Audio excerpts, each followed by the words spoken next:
America is a promise. Oh, come on, girl. Say it again. America is a promise. She's getting my vote right now. It is a promise of freedom and liberty.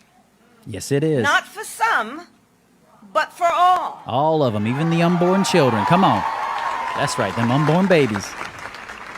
A promise we made in the Declaration of Independence. Yes, we did. That we are each endowed Life, liberty, pursuit with of the happiness. right to liberty and the pursuit of happiness. What? What? Okay, y'all, Cliff here from Not Gospel Studios. I had no intention of making another video this week, honestly. I have tons of stuff to edit. Chandra and I sat down for several hours this week and had some wonderful discussions and already had a podcast in the pipe ready to come out this weekend. And then I got wind of this. In my opinion, this is the only thing, the most important thing worth talking about this week. The fact that Kamala Harris omitted life out of the quoting of the Declaration of Independence, our right to life, to fit her political agenda. This is the most significant political misstep in a speech or a public event in American history.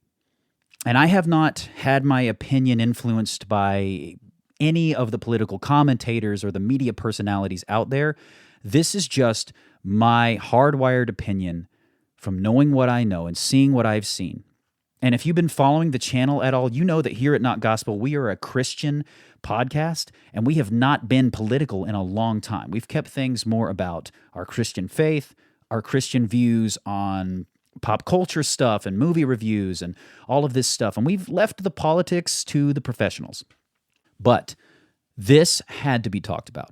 This is without a doubt the most significant political misstep in American history, in my opinion. And we're going to dive in today as to why I think that is. Thank you for joining me. This is Not Gospel.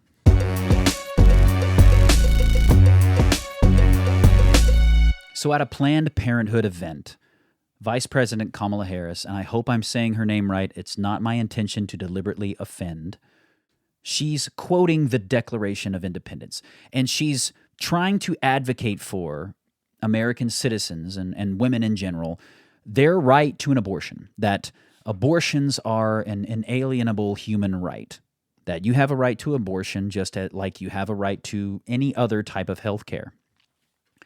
At another part in that speech, she also says that no government can tell you what to do with your own body. This is all about abortion. Well, in one of the dumbest moves in political history, in my opinion, she attempted to use our founding documents to back up her claims that abortions are a right of American citizens. And then she starts quoting the Declaration of Independence. Well, the most vocal opposition to Planned Parenthood, which is the single largest provider of abortions, is the pro-life movement and those people who call themselves and consider themselves pro-life. Now, at a Planned Parenthood event, there's no way that Kamala Harris can say we have the right to life and this right is for everyone and extends for everyone without there being political blowback. Because the pro-lifers are going to be, that's what we've been screaming the whole time. The pro-lifers are going to say, we believe and agree with you that you have the right to do whatever you want with your body and that no government can step in and tell you what to do. We just know that that's another human body inside of you and you don't have the right to exact your will on that other human body. They have the right to life, which is protected by the Declaration of Independence, our founding documents as Americans. So I don't care who you are. This is significant to me, not because I'm a man or because I'm a Christian or because I'm a conservative or some kind of diehard Republican. That's not the case. I am a Christian, and my views about eternity and my values about eternity do transcend and filter into every single thing I do in life, which is the same for a Buddhist or an atheist. What you believe about eternity, the hereafter, is going to influence the way you live. That's just reality. But it doesn't matter if you are a Christian, an atheist, man, woman, LGBTQ or cis or straight or black or white or whatever, liberal, Democrat, Republican, conservative, it does not matter. This should be relevant to you. The fact that Kamala Harris omitted our right to life when quoting the Declaration of Independence because she happened to be at a Planned Parenthood event signifies that she's willing to omit your human rights and ignore or deny your human rights if they object to or stand in the way of her political agenda. That's what it means. Their political agenda is to gain the female vote, to gain the voter who wants abortions legal, fair and safe and legal for everyone. They want that vote. And she's been one of the loudest voices in politics for pro-abortion. That's just reality. You can see how she's voted over policies over time, and she is a loud and advocate for abortion. So if she's willing to omit, ignore, or deny one human right, the most basic human right, which is the right to life, and she's willing to pretend that it doesn't exist and isn't protected, and America doesn't promise and guarantee the protection of your right to life, just in pursuit of her political agenda, then what other rights is she willing to omit or ignore in pursuit of their political agenda? This is not just some random politician or some magistrate or some mayor of a tiny little town in Kansas or something like that. This is the Vice President of the United States, the sitting Vice President. If something were to happen to Joe Biden, the currently, if I'm not mistaken, oldest American president in American history, she'd be our president. She'd be the leader of the free world. And she's willing to omit your basic human right, protected right to life, in pursuit of her political agenda. Now, why am I judging her so harshly on this omission or the lack of defending your right to life? Well, other than the obvious that clearly we want our politicians we are hoping that our politicians have our best interest in mind. This clearly demonstrates that she does not have your best interest in mind. Her interests are in their political agenda, regardless of whether your life is protected or not. So that's one reason why this is so important. And why am I judging her so harshly on this? Well, what were the reasons that Trump was considered and deemed to be like unfit for a presidency? It wasn't because of his policies. If you look at the policies under Trump, sad to tell you, if you voted against Trump, the policies for Trump were not bad. On the most part, they were great. The economy was the best it had been in years. We were energy independent. We hadn't been energy independent since 1957, I think. The Abraham Accords overseas that were struck under President Trump's leadership were some of the most profound peacekeeping accords and agreements that were ever made over there. On top of that, unemployment was at a record low. It had never been so low. The average median household income had skyrocketed, not just for the middle-class white American, but for black and minorities as well. We had prison reform that we hadn't seen. We'd been promised prison reform under Obama and all these other people. We had not seen the kind of prison reform that happened under Trump in history. School choice for urban areas, underprivileged areas, that happened under Trump. There's so much policy that happened under Trump that was great in the American eye. Why was he deemed unfit? It wasn't policy. He was deemed unfit because he said three things. You know what the three things are. What was the first thing that he said that was trying to be used against him to not be elected? Grab him by the hoo-ha. You remember the video. You remember the recording that came out of him saying just to grab women. If you want them, you're a celebrity. Grab them by their private parts. Of course, that's a despicable thing to say. Of course, he came out apologizing that anybody had to hear it. It's offensive. But when that came out that he said that, you heard the outcry. Feminists used that as an opportunity to say, see, if Trump is elected, it's doomsday for women. You're electing murder for women. That's what they said. It's a death sentence for women. Feminists and women and were just going, they were bananas over this. Well, that doomsday prediction didn't pan out and didn't age well because since Trump, there are more women than there ever have been. In fact, the state of America and our culture promoting women is so good that more men are becoming women. I mean, look at the trans movement. What was the second thing he said that people deemed made him unfit to lead our country? Very fine people. That was number 2. You remember the protest in Charlottesville, where you had white nationalists and neo-Nazis and other people who were standing against the people that were trying to tear down statues. And his response was there were very fine people on both sides. Well, they used that to link him with fascism and neo-Nazis and white supremacists and all this stuff. Even though in that same speech, later on, he says, and I'm not talking about the neo-Nazis and the white nationalists who should be condemned totally. He said that. He said those exact words. But even though he said that and clarified, they used that statement, very fine people, those 3 words, to condemn him and say he's unfit to lead this country. What was the last thing he said? The last thing he said? Fight like hell. January 6th, they said that because he said fight like hell, he incited his followers to a political insurrection, to storm the Capitol and perform a political insurrection and perform the darkest day in democracy for Americans. That's what they said. And then when you watch the impeachment trial, they impeached him over it. But then when you watch the impeachment trial, I loved how his defense lawyers pulled up where Democrat and liberal political pundits and leaders, including Kamala Harris herself, said that same phrase over and over and over. Maxine Waters and Kamala Harris said, we're going to fight like hell to protect this and that. We're going to fight like hell to do this and that. It was so many Democrats saying that exact same phrase.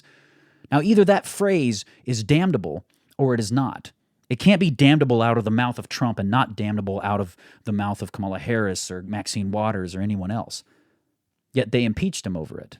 And he was acquitted because it was a bogus trial, as we all know. So why am I holding her to such a high standard by simply omitting this right? I'm holding her to a high standard because I don't believe in hypocrisy.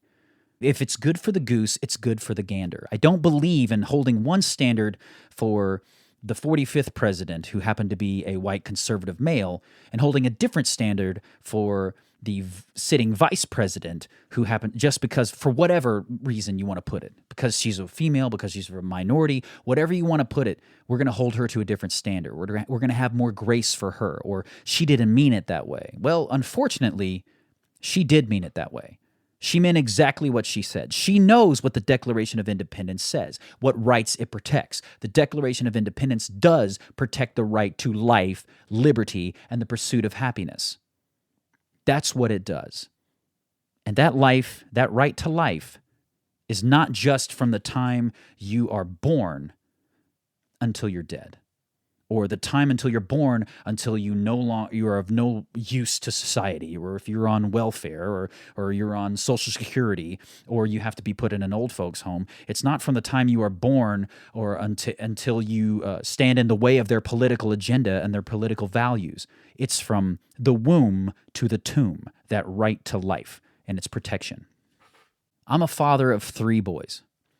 I was there for the entire process. Me and my wife are probably invasively close to each other. We want to be involved in every aspect of each other's life. I feel like that's what being a good supportive husband and a good supportive wife is. And so when she was pregnant with our first child, I would play games with Liam in her belly. I would whisper to him, I would pat, and he would kick, and I knew that there was an interaction happening. But even then, I was ignorant. I didn't know how much of an interaction or how much of a connection when I was singing songs to him and playing guitar or whispering, "Daddy loves you," and all this, and trying to pat where I thought his head was in there. I didn't know what kind of connection I was making until it came time for him to be born. In the delivery room, it was me and my wife and few nurses, a couple nurses, and the midwife. And here we are encouraging my wife, who is a champion, by the way. Birth is incredible. It's a miracle of God, because I don't even begin to fathom. I can't begin to fathom how difficult that was for her. And it was just my job to support her and give her a few ice chips and maybe a lollipop, because I felt so helpless. But I was down there when the whole process was happening. We pulled Liam out. I cut the cord. I dedicated him to the Lord right there in the delivery room. And then the nurses took him away while I was congratulating my wife on what a fantastic job she was and what a hero she is and a champion she is. And they took him away and set him on this table, this big pad, and they began to clean all the slime and whatever else off of him. And he's wailing. He's wailing. He's crying, inconsolable. This is the most traumatic experience. A lot of experts say that birth is the most traumatic experience in your human life, is coming into this planet for the first time, coming into this world, in this culture, in this thing that we've created that is humanity on Earth. It's the most traumatic experience you ever encounter. And there he is on that table, crying, wailing, just his guts out. And then I walk over, and I put this finger, my index finger, I just reach out and I put it in his tiny little red hand. And he squeezed it, and I say, "It's okay, buddy. It's okay." And he stopped crying. He remembered my voice. He recognized my voice. He knew who I was. In some way, in some capacity, that little newborn baby had memories, knew from when he was inside his mother's womb, my voice. Right now, we're going to take a moment to thank our sponsors for this video, my wife and kids, and the good Lord Jesus. Yeah, I don't have any sponsors. So, of course, the right to life is protected. Of course, our rights and liberties are protected. And of course, we have the right to liberty and the pursuit of happiness. But let me explain something to you. If you don't have the right to life, if your right to life isn't protected, what good is liberty? What good is the pursuit of happiness? Can you pursue happiness if you are not promised the right to life? No. Can you pursue freedom and liberty? And can you be in liberty and freedom if you are not promised the right to life? What good are these promises? They are empty and hollow and devoid of any value if you are not promised the right to life. So Kamala Harris did what she did very deliberately. You can see it in her eyes. She's looking at the teleprompter. She knows she cannot say the right to life. And she's a trained politician. She knows better than I do, apparently, or so she would have you believe, what the Declaration of Independence and the Constitution, what those documents say. She knows that the right to life is protected. What good is your right to freedom of religion, freedom of speech, right to bear arms? What good are these rights if your right to life is not protected? They are devoid. They don't matter. The fact that Kamala Harris said what she said and did what she did, it is the most despicable moment in politics in American history, in my opinion, in terms of a speech, in terms of a public statement. And it should be that way. It should have some value. This should be relevant and significant to you, regardless of your political leanings, regardless of your ideological leanings, whether you're an immigrant, whether you're a born American citizen. This should matter to you. Because she is telling you that your right to life is not protected if it stands in the way of her political agenda. Planned Parenthood's approval of what you say and endorsement of your political leadership should not mean more to you than accurately quoting the Declaration of Independence. It should not. But apparently for our vice president, it does.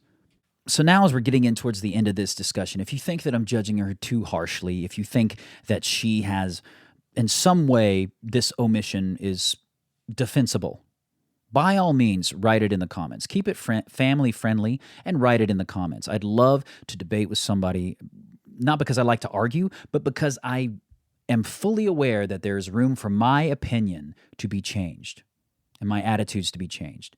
And I'm more than happy to sit down and listen to an intelligible and intelligent and relevant discussion about why I'm wrong. Happy to. But in my opinion, this omission makes Kamala Harris unfit to be a politician in American government. Not only is she unfit to be a politician, she's clearly unfit to be the vice president, especially the president, but she's unfit to lead any leadership at all. She's unfit to lead a state. She's unfit to lead this nation, a city. She's unfit to be a mother, in my opinion. and you may think that's harsh, if she does not believe that the Declaration of Independence defends our right to life, she's unfit to be a mother. You can call it evil. You can say that I'm evil for saying it. I doubt it. I'm not evil. I don't think it's evil to admit that human beings, American citizens or otherwise, have the right to life. It's not evil. But I'd be happy to entertain your thoughts as to why I'm wrong or why I'm being over the top about this. I'm not trying to be over the top. I'm not trying to be a drama king or whatever you want to call it. I'm not trying to be a pot stirrer. I'm simply trying to tell you that if you're not aware by now that our politicians are trying to see what they can get away with, wake up. Politicians need to be held accountable for what they say, and they tried to do it with Trump, and they did. They held him accountable. He said fight like hell, and they put him on trial. She omits the right to life from the Declaration of Independence. If we don't say anything, if nobody speaks up, if nobody holds her accountable for this, this sets a precedent. They can say whatever they want. And what they're demonstrating by allowing this kind of omission is that they believe the people that listen to them and the people that love them are stupid or dumb. Listen to the crowd on that tape. They applauded when she omitted the right to life. With the right to liberty and the pursuit of happiness. Are we really that stupid? You tell me. I'm not Rush Limbaugh, rest in peace. I'm not any Ben Shapiro. I'm not any of these guys. I'm just an American dad who loves his faith, loves his God, loves his family, loves his country, the flaws and the good parts, who sees something despicable on full display and has to say something about it. Thank you guys so much for watching. Thank you for tuning in. Like, comment, share, and subscribe. Do all of the things. Please interact with the channel so we can hear your comments and discuss this. Like I said, I like to keep it happy. I like to keep it lighthearted. I think there's good to be found in every space. If you take enough time to look, if you care to look, and if you care to open your ears and listen to somebody. But thank you for tuning in. This has been Not Gospel. I'm Cliff. Keep being awesome because that's how God made you. If you like this clip from the Not Gospel Studios YouTube channel, don't forget to share. Click on one of the other links and videos. You can find them here and subscribe. I think it's down here. Tell your friends about us. Tell them that it's healthy, that it's vegan, and all of those things. Keep being awesome because that's how God made you.